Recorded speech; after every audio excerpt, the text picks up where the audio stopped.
All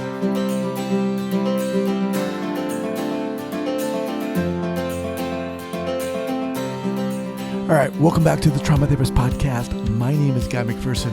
My mission is to raise the awareness of trauma and to support and inspire new trauma therapists just starting out on the trauma-informed journey. I do that with my membership community, Trauma Therapist 2.0, my online courses and workshops, and the Trauma Therapist newsletter.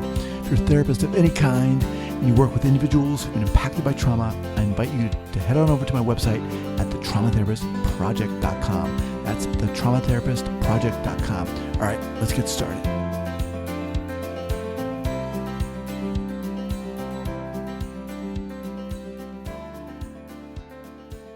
So 5, 4, 3, 2, and 1. All right, folks, welcome back to the Trauma Therapist Podcast. I am very excited to have as my guest today, Jenny Helms-Calvin. Jenny, welcome to the podcast. Thank you for having me, Guy. All right, we're going to do this. So Jenny is a licensed therapist with over 230,000 followers on TikTok. She also founded and owns Soma Therapy, the largest mental health practice in Kansas with over 50 mental health providers. Her jam is talking about self-worth, attachment trauma, and how people can heal from their bullshit trauma narratives and live a badass life. All right, welcome to the podcast. Let's do this. Yes, let's do this. Let's dig into it. All right. So let's start here. Let's walk us through how you got into this field. And then I want to dive in specifically about your interests in self-worth and attachment trauma, because I share those interests too. So go. Awesome. So starting at birth, no, I'm just kidding. Like many therapists in this field, I came from a place of my own wounding, my own trauma. The years that I spent doing my own work, I originally got into therapy as a teenager, kicking and screaming. But yeah, I came into the field as a wounded healer, and that was what really sparked my interest. I had a wonderful psychologist that I worked with as a teenager that I truly feel transformed my life. Wow. I had a really awful eating disorder that I was diagnosed with at 15. And in about 3.5 years to 4 years, I was able to be what we would call fully recovered, at least from the eating disorder. That didn't mean that I was out of the woods and other things that I was still working through in my own trauma journey.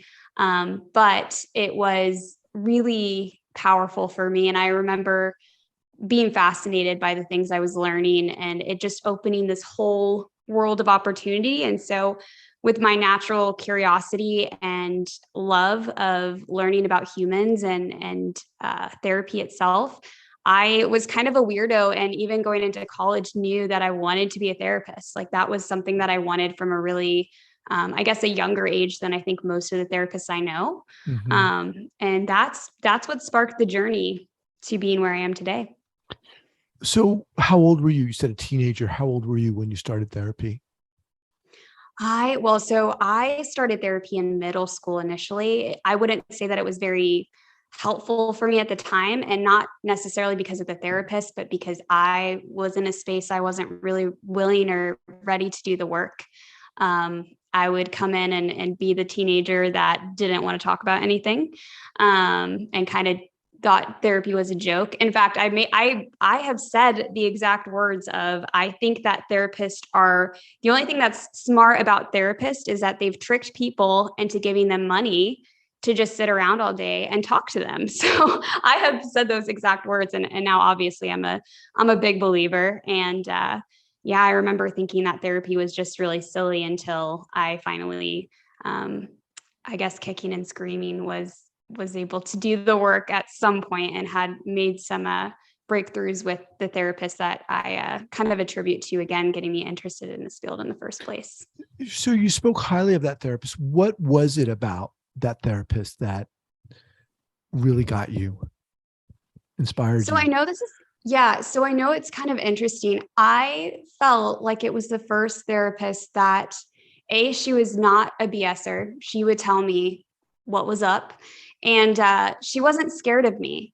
And I know that sounds silly, but I felt in some of the other experiences I had with therapists, I would, even if I started sharing a little bit about my story, I felt like they were scared of the fact that I was so angsty and that I was, I don't know. I almost felt like I remember thinking like they can't really handle or hold the weight of what I'm about to share or how I Mm-hmm. feel.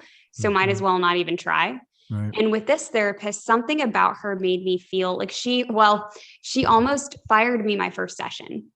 And that was actually a really great moment for me because, again, in my mind, I had connected the dots that, okay, she's not scared of me. She's going to set some boundaries. What did she do? Um, What did she say? oh gosh, I'm trying to remember the exact words. Again, I'm probably still sassy in certain ways, but I was giving her sass about something and probably about therapy and how, like, what's the point? I'm not going to do Mm-hmm. the work. And she was like, well, if you're not going to do the work, there's the door. Don't waste my time and don't waste yours. And I remember being like, whoa, wait a minute. You're Mm-hmm. actually, you're challenging me there and Mm-hmm. setting a boundary. And um, it was, yeah, it was good. It challenged me and it made me realize she's not afraid of me. She's not going to put up with my sass. And I needed that at the Wow. time. She sounds Mm-hmm. pretty awesome. Also, Yeah. it just sounded like it was a good fit at the right time. She knew what to say at the right time, right? You obviously, maybe had she said that to someone else, it wouldn't have worked. But all right, so you had an incredible experience there. You said you got to college and you knew you wanted to focus on therapy, become a therapist. Mm-hmm. So what did you do? I did my undergrad at the University of Georgia and I studied psychology. I loved all my psychology classes. I loved all my sociology classes. I would delve into it. I would talk to the graduate assistants and I got involved in research. Although research is not my jam, I still was really fascinated by the process of it and I just wanted to be around the people that were involved in it. And eventually I thought I was always going to go and get my graduate degree in psychology. However, through my journey, I met some marriage and family therapists, and it when they started talking about family systems and how systems impact the therapy process in individuals, it it just connected some dots for me and just opened my brain up to a totally different world. And I felt like I started to see the world through a different lens. And at that point, I wanted to pursue that because I really appreciated how systemic therapy brings in that relational aspect. It brings in the Mm-hmm. systems and how that impacts a person's mental health, how they behave within a system. And so, yeah, I kind of switched routes at that point. I also started to realize like I didn't have to get my PhD to practice therapy. And at the time, being a broke college student, that sounded financially great to me that I didn't have to go to school for even longer and take out even more Right. student debt. So I won't lie, there were some logistical pieces too of just like how can I practically save money or not, I guess save money and not having to go to school so long and have to pay even more money before I can start my career. But yeah, I think those things combined, I switched journeys into wanting to be a marriage and family therapist, and that was, that has worked out really well for me so far. So you uh, got your degree, and then when did you start working professionally? So it's kind of interesting. My graduate school experience, and I think in a weird way, looking back, this was a good thing for me. I started grad school at one college. I had a quarter life crisis and I had this moment of, do I really want to be a therapist or am I being a therapist because I had an eating disorder? And I had this whole thing happen to me. Like, is this really the path I want to do? And so I actually dropped out of grad school a year in at Colorado State University. And I remember like I had good grades. I had like a graduate assistantship. Everybody's like, what are you doing? Like you literally just have to hang in there for one more year. And I was like, no, I've got to figure out if this is really what I want to do. And I'm also just, and internally, I was having a lot of mental health struggles at that point. And I was like, how am I going to serve other people if self as a therapist, I am internally in a space of struggling with depression and this quarter life Mhm. crisis that I'm having. And so I stepped away from that. and spent about a year kind of figuring things out in some messy ways, and ended up in Wichita, Kansas with one of my ex-boyfriends. I moved there with him. And I realized over time, I still loved the field. I still found that I was reading certain books and listening to certain podcasts and everything related to therapy and psychology and trauma and attachment. And so I ended up reapplying for grad school. And I ended up going to Friends University here in Wichita, Kansas, an amazing program. I never heard of it. I won't lie. Like when I first heard about it, I was like, Friends University, because it didn't really have like the research clout or anything else that other programs had. And I would joke about it, but it clinically was such a great program. They really trained us to be self-reflective and work within our own cohort to really help each other get feedback and grow as clinicians. And the professors were amazing. Looking back, I think it was really great because I left that program feeling competent and just in a good space, ready to really work with people. Wow. Well, I really appreciate you sharing your story and the personal aspects of it. I realize that can be challenging. We're opening up our souls in a sense here, or you are. So, okay, you kind of talked a little bit about it, but share with us how this interest in self-worth and attachment trauma blossomed for you. I think why did it become important? Why did it become important? I don't think I realized that many of the things that I struggled with, throughout my childhood, and even that led to me struggling with such a severe eating disorder, were tied to my self-worth, and that my self-worth was tied to attachment trauma until a lot later in my own healing journey. That, in my family system, we had a lot of change. I did not grow up with my bio dad. My parents got divorced when I was I don't say incredibly young. I was 4. And I think there were just certain things that had happened in my life that at some point I survived by trying to be something that I really wasn't. I survived by reading other people and trying to ensure that everybody else was okay. And part of that was like, again, stemming back to self-worth. I felt like my self-worth came from being able to take care of people and being able to be liked by people. And then eventually the cultural messaging that I received being a kid growing up in the 90s was that my self-worth came from what I looked like. Especially, and I think it applies to men as well, but especially being a female. Mm-hmm. I picked up on these messages that being pretty or being skinny had power. That was a woman's power, quote unquote. Again, I put that in parentheses because that's obviously not what I believe now, but those were very, very strong messages to me as a kid. I remember watching shows like, I don't know if you remember the show or watched it, but it was called The Swan.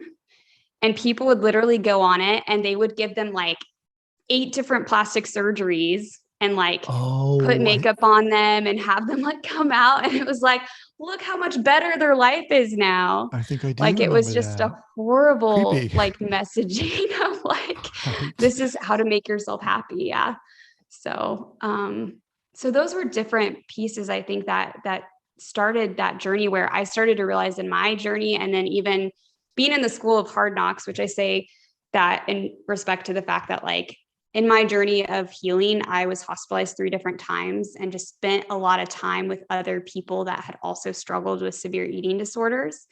And it seemed to be just this reoccurring pattern of perfectionism, shame, just not being enough. These were people that are very high functioning, very, kind of more attractive than the average person, still not feeling enough, perfectionistic individuals. And obviously that wasn't every person, but we all would agree that we somehow had this narrative that our worth or our feeling of being in control was tied to our body and what we looked like and our relationship with food. And so going through that process personally, seeing it with my own clients, again, it's not necessarily the case for everybody that's completely tied to their self-worth in that way.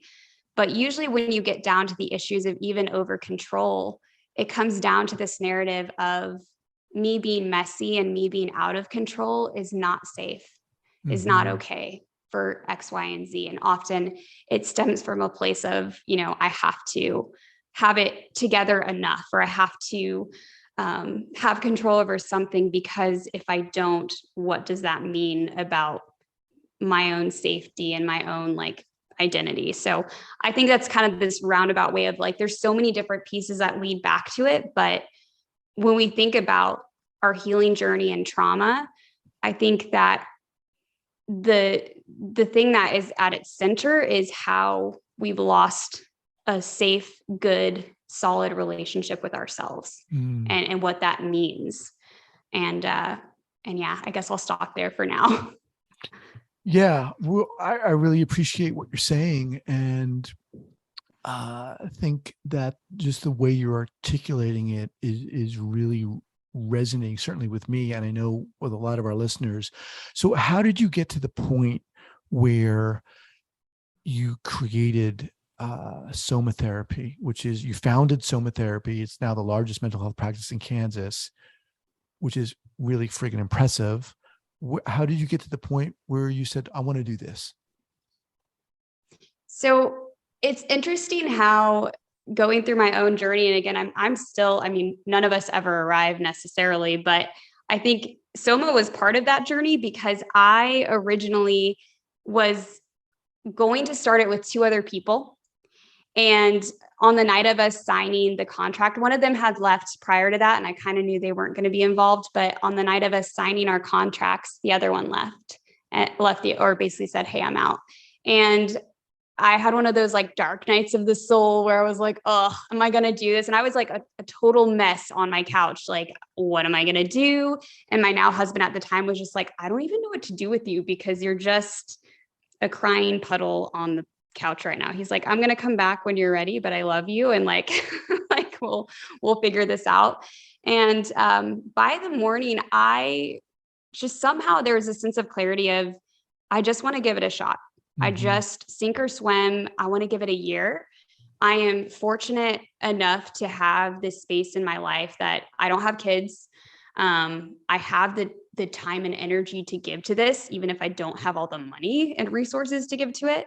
I had all the other things, and I was like, I'm just going to give it a go for a year and see what happens. And so I committed to interrupt for myself 1 second. How long had you been practicing before you did this? So I was practicing for about two and a half years. Okay. So pretty early baby therapist. Yeah. Right. And why did you want to do this? Why did you want to found your own business? I always knew that I wanted to create something, especially in our community. We didn't have something that had different practitioners all together and didn't bring in, medication management and yoga and have a holistic approach. So I always knew that that was something that I wanted to help create at some point and provide as a resource for our Wichita community. I didn't exactly know how that would look like and when that would happen, but I knew that was something that was really interesting to me. And I naturally love getting out in the community and connecting with people too. So I already had this knack for connecting, marketing, creating resources. And I knew that it was kind of rare to have a therapist that also enjoyed the marketing side of things, because most therapists I meet, they're like, I don't want to have anything to do with marketing, putting myself out there, no, thank you. And I loved it. And so I was like, this might be a unique opportunity that, even though I don't have the business chops yet, I trusted in my ability to learn it, and knowing that I had those other two pieces and just a passion for it. I really think, when we have a community and we have really good mental health resources and therapists, when we heal trauma, we progress a city, because Mm-hmm. when people heal trauma, they're more innovative, they're more creative, they're more connected. And that creates economic and social goodness for the entire community. So I also was thinking like systemically, like how can I create change in Wichita? Because I started to be something that I cared about, was Mm-hmm. how do we create change here? So yeah, those were all the things that were like, okay, I want to create something. And then when I had people that were like, hey, we've been in business for 7 years, let's help you with this, I was like, sweet, I've got my backup, I've got my support. And so that was when like I was like, let's do it. I started that process, and yeah, that kind of led me into starting it. I want to kind of go back a little bit and ask you about, when you came to the understanding or the realization that what you were experiencing with your eating disorder and maybe other things was related to your own trauma. How did you realize that? So I didn't at first. When I was going through my journey, I remember originally telling my therapist that my childhood was really great. And part of that was I also had some religious narratives around like what you say and what's right and things like that. And as I went through my journey with her, that's when I started to realize like I would share things with her. And it wasn't like she necessarily react and be like, oh my gosh, that's crazy or bad. But she started to ask questions and hold space, where it was the first time I had ever challenged that maybe things weren't normal in Mm-hmm. my family system. Because again, at that point in my life, I had internalized everything as being my fault, or the ways that I was feeling and responding to life was all because something was wrong with me. That was my narrative. And as I started to understand that there were other things at play that were creating these feelings of not having safety and struggling with anxiety, and that even like my bodily sensations, like again, the trauma that I had stored in my body, I just thought was a defect in me. Like that Mm-hmm. was the narrative. And I didn't share that with people because I was like, well, that's something that you hide away and don't tell anybody about. Right. And Right. so that's where like it became me hiding that and me having shame around, the ways that my body was having, was trying to process trauma. I started to develop these, my way of dealing with it eventually became the eating disorder. Mm-hmm. Because when I had that, I felt like I could control my body more in that. And I wasn't as connected to those feelings. I had rules that made me feel safer and less defective. And one of the weird things people don't realize about eating disorders too is that for some people, especially when they have anorexia nervosa, they almost get a sense of feeling self-confidence or self-worth from their eating disorder, because they feel pride in the fact that they can like be so rigid and so strict and so extreme. And it's like the one thing they feel good about. So to take that away from them is like, it's an excruciating process, because they Wow. don't underneath that, where else can they get their feelings of self-confidence and worth and control. Right. Let me just remind everyone that I'm speaking with Jenny Helms-Calvin. Um, what's the best place for people to reach you? So they can reach me by social media. I have an Instagram and a TikTok Okay. at Jenny Ann Helms, JennyAnnHelms. Okay. We'll have that Yeah. linked up at the show notes page here at the traumatherapistpodcast.com. So how did TikTok come about for you? And why did it come Okay. about for you? And let me Yeah. just say that So you have TikTok. over 230,000 followers on TikTok. Yes. Wow. I mean, come on, Thank you. that's amazing. Yeah, thank you. I appreciate that. So when I was going through the initial phases of marketing with Soma and then, so fun story about Soma. So we started And then a year in, we were at a space where I was like, all right, I'm going to go into a much bigger building because we were growing and it was awesome. And I was like, yes. So we go into this bigger building, and then the pandemic hits literally 2 weeks after we move in, like where everything's shut down. We all basically are working from home. All of that happens. And during that time, for a while, I remember scrolling through social media and seeing that there were so many posts that were giving terrible, awful advice or ideas to people around what to do with their relationships or what to do with their feelings of insecurity and things like that. Things like, don't text someone back for 8 hours. And then, like just like silly rules that at the heart of it, I started to realize people were going to social media to get answers for their problems with relationships and their feelings of self-worth and essentially, their mental health, right? Mm-hmm. But they were going to these creators that were giving them just really garbage advice, like creating communities around codependency and all sorts of things. So when I saw that, I was like, we need to just have more people in the space, just not necessarily, again, it's not therapy. We're not like replacing it, but how do we give enough education for people to connect the dots that they would benefit so much from seeing a therapist, that this issue they're going to Instagram for is really something that like they could work on and reflect on with a therapist. And so a lot of the work that I did was just to give people education and help them understand, like, if I can educate them about these issues, and then like also along that way realize, okay, this is something that I can heal and deal with a therapist, a licensed professional, that would be amazing. And so I just started creating these TikToks. And I remember just thinking, like, I'm just going to post like 4 times a week.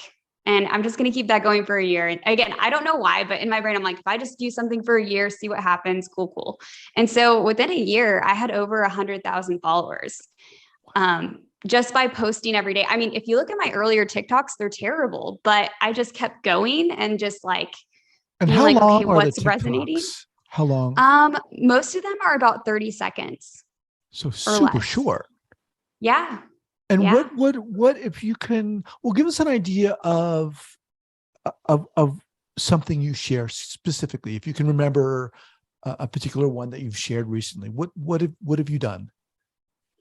So it could be something like signs of burnout, signs of, this type of attachment wound, or, and it's not saying, hey, you have this thing, or, hey, like, this is how to specifically treat it. Because again, all of us have very unique and individual contexts, but it's more of giving people awareness that I've had so many people comment, like, I'm checking all these boxes. Now I want to look more into this. Or I didn't even realize that this was like, it was kind of I feel like it was the dots that I was connecting in therapy as a teen, where I was like, oh, my childhood wasn't normal. Like, it wasn't normal to be, ignored by a parent for days at a time, or like, whatever it was that, again, in my brain, like I was like, oh, that's just normal. And I think it's just helped for people to just start asking those questions and connecting those dots for themselves so that they could actually do the work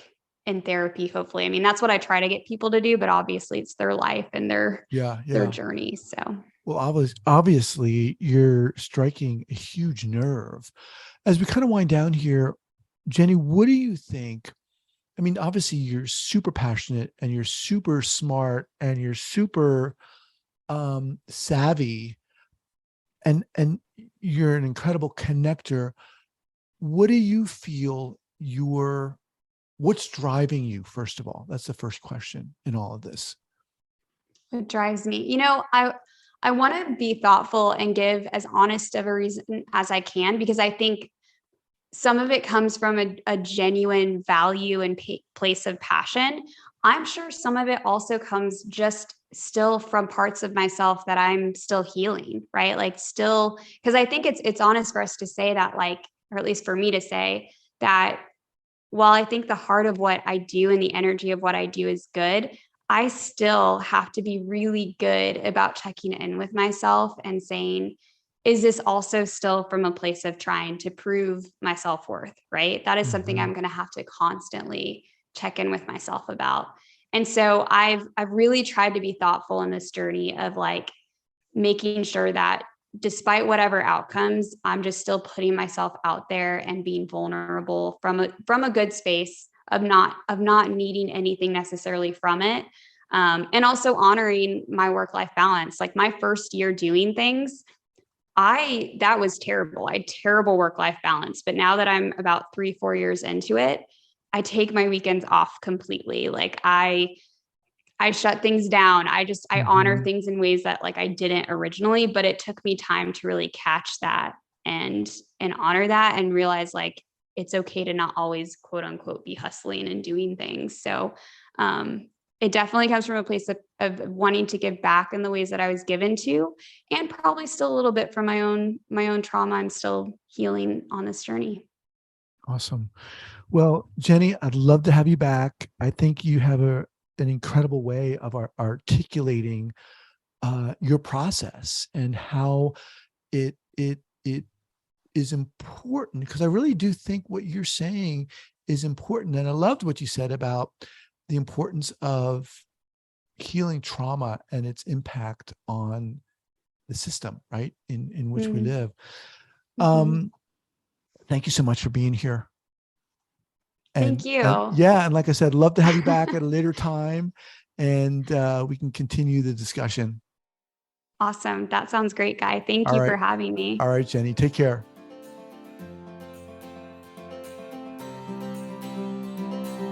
I want to thank you so much for listening to this podcast, and I want to let you know that I am very excited about my new podcast, The Right Now Project. The Right Now Project is about healing. It's about stepping into our own courage and authenticity and getting started or continuing along our healing process. We're all going through something, whatever it is, in this crazy life we're living. And the Right Now Project is about honoring that, celebrating that, and sharing our stories via the associated membership site. Check us out at therightnowproject.com, therightnowproject.com.